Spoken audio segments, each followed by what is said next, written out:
Chapter 11. The Treasure in the Forest. The canoe was now approaching the land. The man with the paddle stopped. "It should be somewhere here," he said. He shipped the paddle and held his arms out straight before him. The other man had been in the forepart of the canoe, closely scrutinizing the land. He had a sheet of yellow paper on his knee. "Come and look at this, Evans," he said. Evans came swaying along the canoe to have a look at the creased and worn-out paper. The paper had the appearance of a rough map.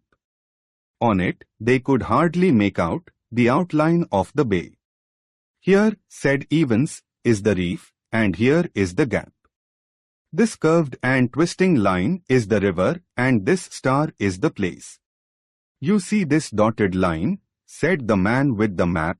"It is a straight line and runs from the opening of the reef to a clump of palm trees. The star comes just where it cuts the river. We must mark the place as we go into the lagoon." "It's queer," said Evans, after a pause, "what these little marks down here are for. It looks like the plan of a house or something, but what all these little dashes, pointing this way and that may mean, I can't get a notion." "And what's the writing?" "Chinese," said the man with the map. "Of course. He was a Chinese," said Evans. "They all were," said the man with the map. They both sat for some minutes staring at the land while the canoe drifted slowly. Then, Evans looked towards the paddle. "Your turn with the paddle now, Hooker," he said. And his companion quietly folded up his map, put it in his pocket, passed Evans carefully and began to paddle. His movements were languid like those of a man whose strength was nearly exhausted. Though they were so near the treasure, he did not feel the exaltation he had anticipated. He tried to divert his mind to the ingots the Chinaman had spoken of, but it would not rest. There it came back to the thought of sweet water rippling in the river and to the almost unendurable dryness of his lips and throat.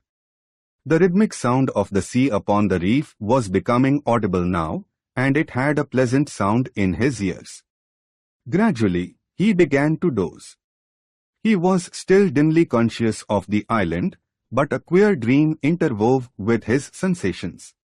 In his sleep, he was dreaming that he and Hooker had hit upon the Chinaman's secret.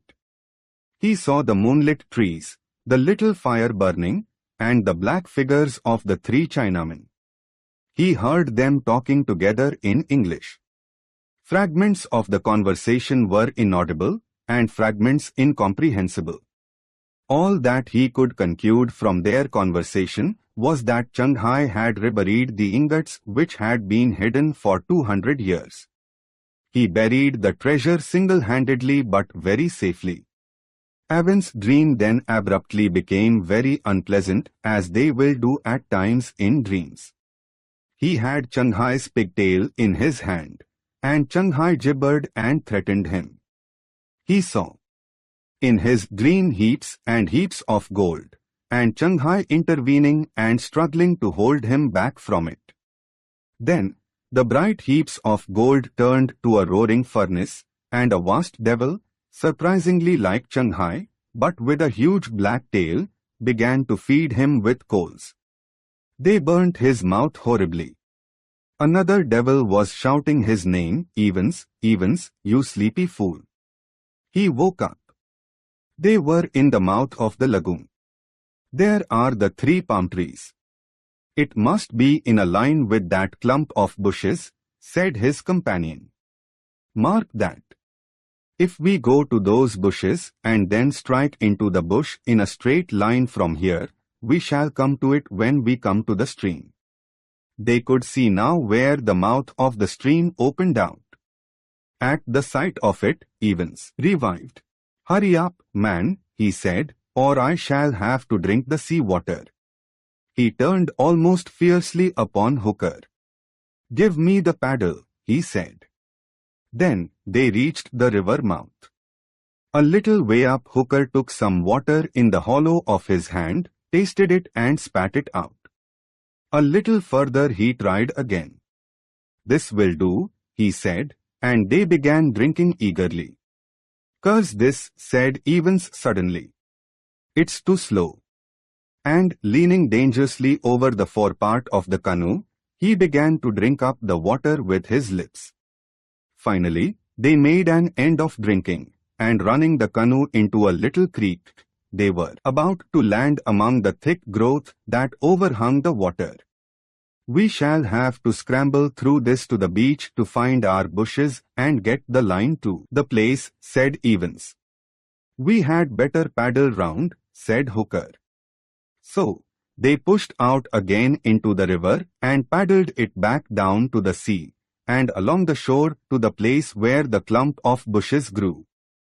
Here they landed, pulled the light canoe far up the beach, and then went up towards the edge of the jungle until they could see the opening of the reef and the bushes in a straight line. They pushed through a close tangle of reeds and young trees, and at first, it was toilsome going, but very speedily the trees became larger, and the blaze of the sunlight was replaced by insensible degrees by cool shadow. Evans shivered. "It seems almost cold here after the blaze outside." "Here is the river. We should be close to it now," said Hooker.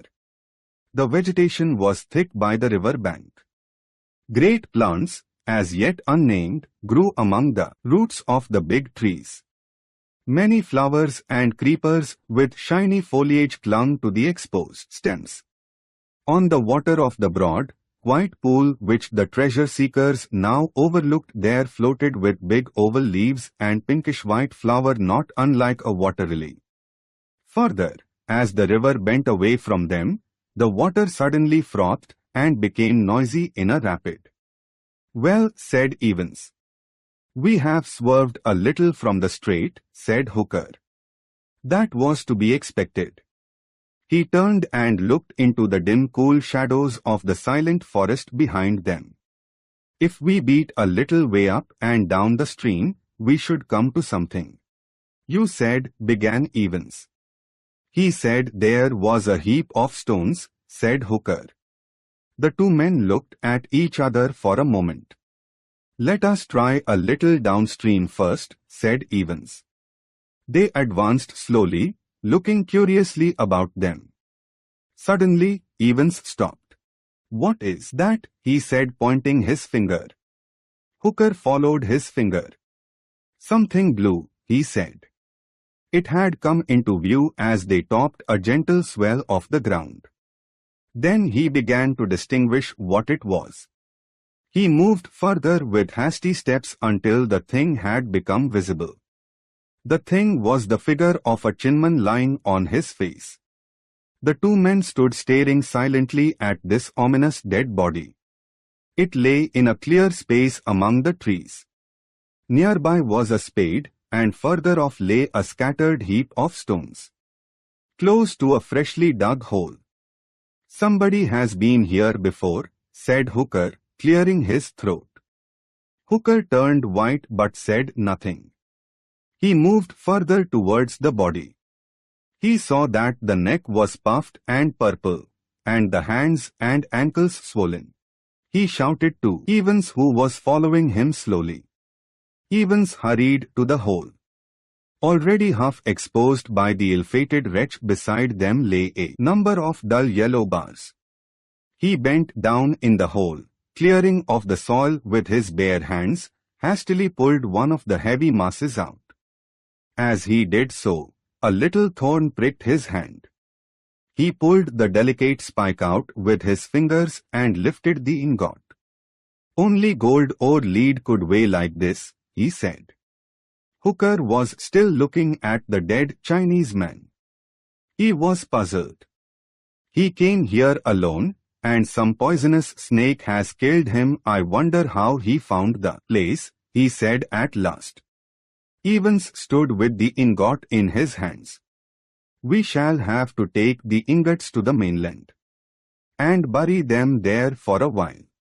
But how shall we get them to the canoe?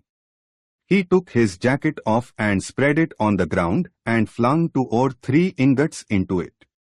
He found that another little thorn had punctured his skin. "This is as much as we can carry," he said. Then, suddenly, with a queer rush of irritation, "What are you staring at?" Hooker turned to him. "I can't stand him." He nodded towards the corpse. "It's so like rubbish," said Evans. "All Chinamen are alike." "The thing is what to do with these ingots," said Evans. "Shall we rebury them over here, or take them across the strait in the canoe?" Hooker thought for a while. His puzzled gaze wandered among the tall tree trunks and up into the remote sunlit greenery overhead. He shivered again as his eye rested upon the blue figure of the Chinman. "Let us get the gold out of this place, anyhow," said Hooker. He took the ends of the collar of the coat in his hands, and Evans took the opposite corners, and they lifted the mass. "Which way to the canoe?" said Evans. "It's queer," said Evans, when they had advanced only a few steps, "but my arms ache still with that paddling." They let the coat down. Evans' face was white, and little drops of sweat stood out upon his forehead. Then, with an abrupt transition to unreasonable anger, "What is the good of waiting here all the day? Lend a hand, I say. You have done nothing since we saw the dead Chinman." Hooker helped raise the coat bearing the ingots, and they went forward perhaps 100 yards in silence. Evans began to breathe heavily. "Can't you speak? What's the matter with you?" said Hooker. Evans stumbled, and then suddenly flung the coat from him. He stood for a moment staring at Hooker, and then, with a groan, clutched at his own throat. "Don't come near me," he said, and went and leant against a tree. "I will be better in a minute." Shortly, his grip upon the trunk loosened, and he slipped slowly down the stem of the tree. His hands were clenched convulsively. His face became distorted with pain. Hooker approached him. "Don't touch me, don't touch me," said Evans. "Put the gold back on the coat." "Can't I do anything for you?" said Hooker. "Put the gold back on the coat," said Evans again. As Hooker handled the ingots, he felt a little prick on his thumb. He looked at his hand and saw a thorn, perhaps 2 inches in length. Evans gave an inarticulate cry and rolled over. Hooker stared at the thorn for a moment with dilated eyes. Then, he looked at Evans, who was now crumpled together on the ground. Then, he looked through the pillars of the trees where the blue-clad body of the Chinman was still indistinctly visible. He thought of the little dashes in the corner of the map, and in a moment he understood. "God help me," he said. Shanghai had protected his treasure with thorns. He understood now why Shanghai was so sure about the safety of his treasure. He remembered the laugh of Shanghai when they were stealing the map from him. "Evans," he cried. But Evans was silent and motionless. A profound silence brooded over the forest. Then, Hooker began to feel a strange aching pain in his arms and shoulders, and his fingers seemed difficult to bend. He then sat down by the pile of ingots and stared at the distorted but still quivering body of his companion, Evans. Shanghai's laugh came into his mind again. The dull pain slowly spread towards his throat and grew slowly in intensity. Hooker lies dying alongside the body of his companion.